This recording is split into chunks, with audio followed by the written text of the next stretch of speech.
Bonjour.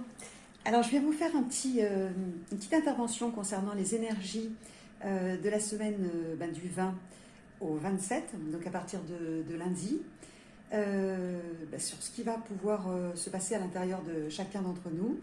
Et notamment, il y a des énergies qui vont encore permettre une introspection encore plus profonde que ce qui a pu être proposé jusqu'à maintenant, puisque bien, au départ c'était un petit peu je range les placards, je m'occupe de ma maison, de mes papiers, etc. Je fais les derniers courriers qui étaient en retard. Enfin, vous voyez, s'occuper, une manière de s'occuper, mais pas réellement aller à l'intérieur de soi. Donc plus les semaines arrivent, plus le confinement est long et plus le travail se fait véritablement en profondeur, et c'est ce qui est véritablement demandé. Donc j'ai retiré à nouveau une carte de la Lune, hein, puisque le travail est loin d'être terminé. Mais cette carte apparaît non pas au départ du tirage, elle apparaît à un moment donné dans le tirage. Ce qui est sorti au départ, c'est l'impératrice. Alors l'impératrice, c'est une carte d'une femme, je vais faire un petit zoom comme ça, qui est enceinte d'un projet. C'est une femme qui est forte, qui a un charisme très important. C'est une femme qui est là pour mettre au monde des choses et qui n'a pas peur de se retourner, puisqu'elle a suffisamment de force, suffisamment de construction en elle, que par ce qu'elle va représenter, elle va mettre en gestation la suite des projets. Alors, encore une fois, c'est une femme qui est enceinte, l'impératrice. Hein. Donc quand on est enceinte, on n'accouche pas en 2 heures, on met le temps, mais en attendant, on est dans cette possibilité d'aller créer quelque chose sur le long terme, de manière construite, de manière efficace, de manière aboutie, parce qu'on prend en effet ce temps de faire quelque chose, un projet, mettre au monde quelque chose de beaucoup plus en accord avec qui vous êtes. Parce que si on fait également un petit focus sur cette impératrice-là, on voit qu'elle va prendre ici cette espèce de bâton, là, comme ça, hop, qu'elle va aller sortir de son hara. Donc ça, c'est le centre des émotions, pour aller, le centre des émotions, mais également la matrice, hein, au niveau de son ventre, pour aller se connecter avec quelque chose de bien plus haut qui va pouvoir la nourrir et lui permettre de faire les choses comme il se doit, avec beaucoup de force. Hein. On a également une puissance, la puissance de l'aigle à ses côtés. Voilà, c'est une énergie très très importante. Au-delà de ça, on a le chiffre 3, et le chiffre 3 est le chiffre de la communication, le chiffre de la Trinité, le lien entre le ciel et la terre. Alors là, pour le coup, on est encore dans cette gestation de ce qui va nous arriver par notre intuition et de ce que l'on va mettre dans la matière, voilà, par notre propre compréhension et par la puissance que cette impératrice incarne, et donc que vous incarnez, bien sûr, de votre côté. Voilà, donc communication et j'incarne réellement voilà, ce qui va me venir profondément, puisque je vais être à l'origine de ce que je vais mettre au monde. Donc, en réalité, on accouche très souvent d'enfants qui nous ressemblent, en tout cas qui sont venus faire des choses parce qu'il y avait un lien avec nous-mêmes. Voilà, on n'accouche pas de n'importe quel projet en général. Voilà pour la première carte.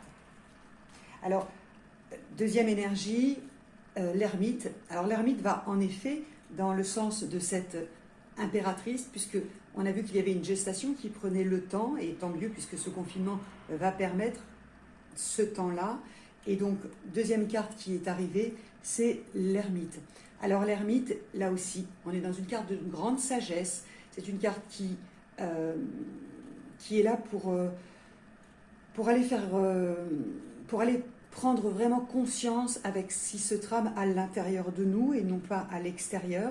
Là, il n'est pas le temps d'aller s'affairer sur ce qui va se passer à l'extérieur. Chacun fait comme il peut, chacun va révéler des traits de caractère complètement différents, puisque c'est un petit peu comme ces périodes de guerre ou ces périodes de pénurie. Enfin voilà, vous allez avoir ceux qui vont partager, puis vous allez avoir ceux qui vont se jeter partout pour aller écraser les autres. Et donc ce temps-là d'introspection, ce sage-là est juste là pour observer. Observer ce qui se passe à l'intérieur de lui, observer évidemment ce que ça lui fait à l'intérieur de lui. Il peut bien évidemment, hein, son regard peut aussi se porter à l'extérieur pour voir, voilà, ce qu'il a besoin de découvrir pour continuer de se nourrir de cette richesse-là, cette richesse qui va lui permettre de continuer son chemin en se débarrassant véritablement de ce dont il n'a absolument plus besoin. Il fait le tri, mais avec beaucoup de précaution, de sagesse, et non pas comme une figure qui serait dans le jugement. On n'est pas dans le jugement là, on est simplement dans, voilà, je vous fais un petit zoom, on est simplement dans, j'ai une connexion avec une lumière qui me vient de l'extérieur, mais qui est surtout là pour éclairer mon intériorité.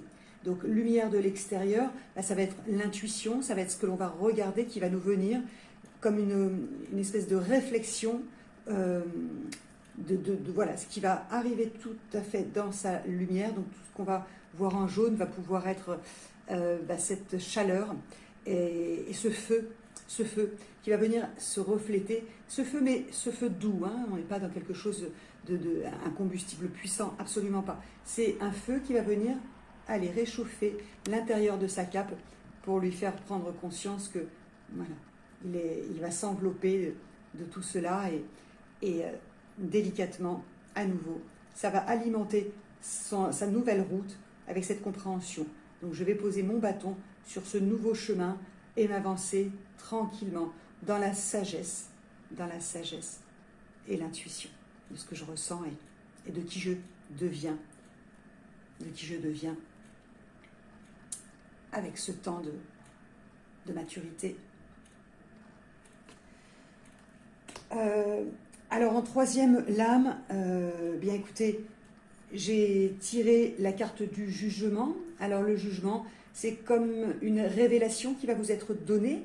Alors une révélation qui va vous venir soit par vos rêves, vos songes, votre intuition, vos pensées, une nouvelle qui peut venir de l'extérieur, un coup de téléphone, une lettre, un texto, voilà, n'importe quel moyen de communication, mais en tout cas une prise de conscience qui va là aussi toucher les profondeurs de votre âme, hein, puisque celle-ci, je vous l'ai montrée en préambule, mais elle arrive en 4e position. Donc une nouvelle qui va aller réveiller encore et encore et encore les profondeurs de ce que vous aviez gardé bien au chaud, mais que vous n'étiez pas encore en capacité d'exprimer pour la libérer. Donc la cinquième carte du jeu, bien écoutez, ça tombe bien, hein, puisque on a tiré la mort. Alors la mort est la lame numéro 13.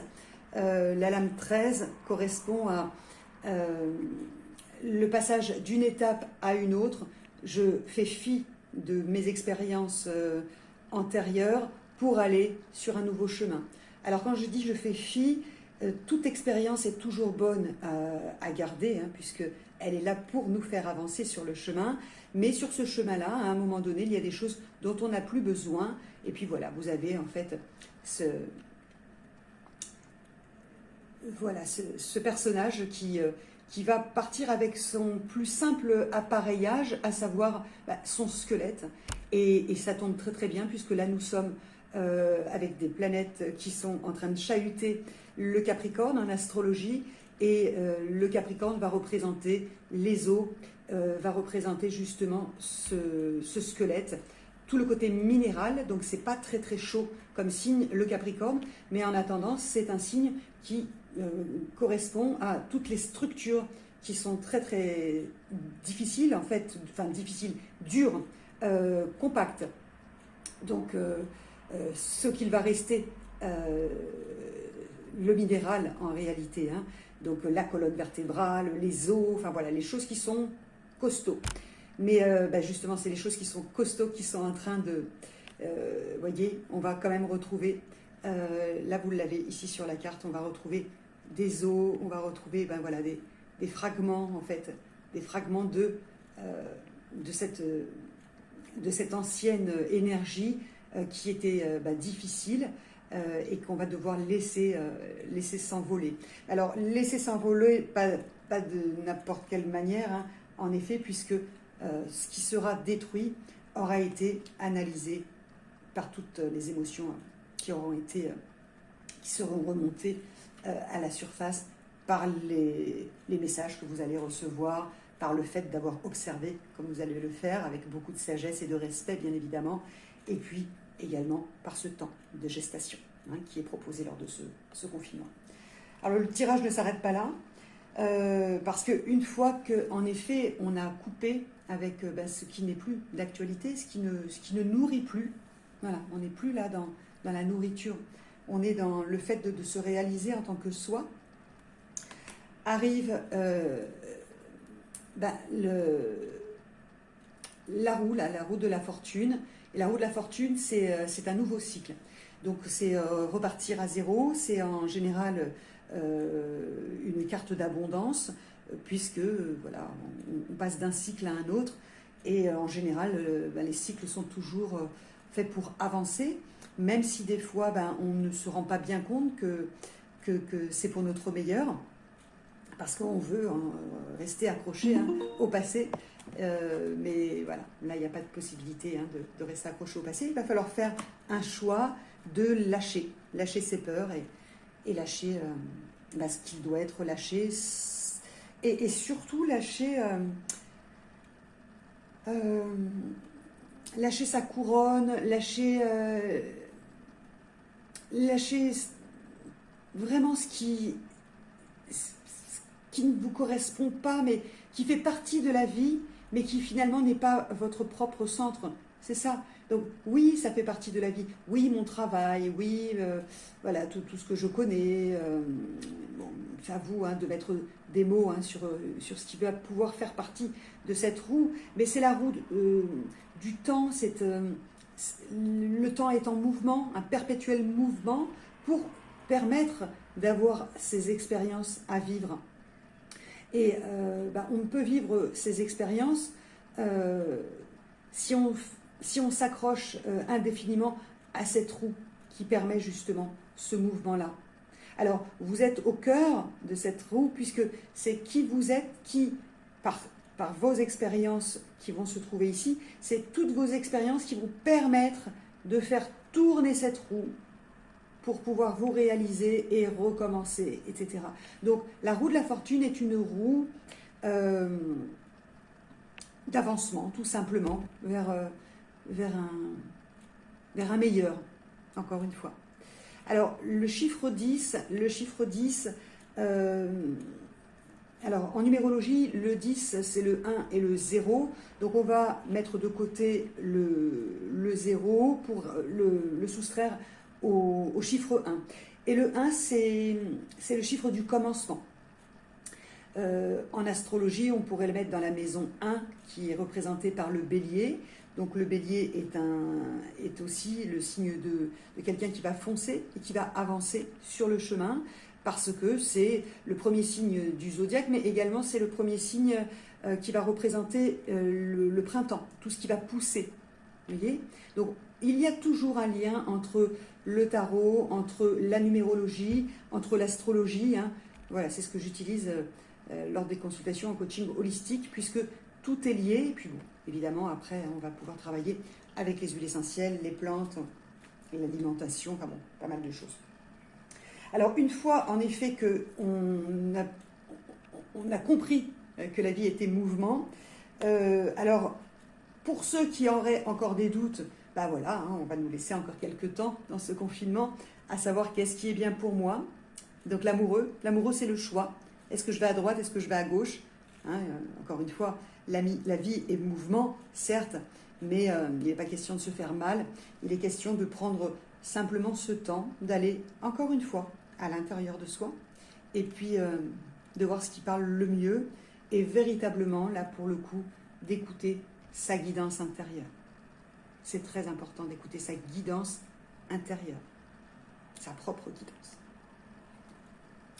Une fois que ce travail est fait, eh bien, la meilleure carte du jeu, le monde. Donc, là, on peut voir ici, vous avez une mandorle avec une femme là qui est nue. Alors, quand elle est nue, c'est-à-dire qu'elle s'est défaite de tous les subterfuges, de tous les apparats, de tous les masques, de tout ce dont elle n'a plus besoin, puisqu'elle l'a laissé sur le chemin, et elle va être épaulée par les quatre représentations que l'on va avoir ici, qui vont être alors l'ange, l'aigle, le cheval et le lion. Alors le cheval, ce qui n'est pas un cheval d'ailleurs, hein, on verrait un cheval, alors je vais vous le ravancer un petit peu plus, c'est le taureau. Hein. Donc on a le taureau, le lion, ici vous avez un ange ici, et là ici vous avez l'aigle. Donc on va avoir de toute façon les 4 éléments, c'est surtout ce qu'il faut comprendre, à savoir, ici vous allez avoir le feu, la terre, l'air, et ici vous allez avoir une énergie beaucoup plus subtile, puisque on va être dans l'éther. Donc voilà ce que je pouvais vous dire sur ce tirage-là. En priorité, c'est de ne pas avoir peur d'aller vraiment dans ces profondeurs et de mettre tout ça en gestation, vraiment, pour pouvoir mourir à l'ancien, faire tourner la roue, les choix, et rentrer dans ce nouveau monde. Ça, c'est une première capsule. Je vais en faire une peut-être dans la suite, ce sera la partie numéro 2. Merci. Et si vous avez besoin d'une consultation, n'hésitez pas à me contacter sur mon site internet que je vais mettre en dessous pour un tirage de tarot thérapeutique, pour un coaching holistique et voilà, une guidance de l'âme, tout simplement, par rapport à ce qui va ressortir pour vous et des conseils pour vous accompagner au mieux. Merci bientôt. À bientôt. Merci.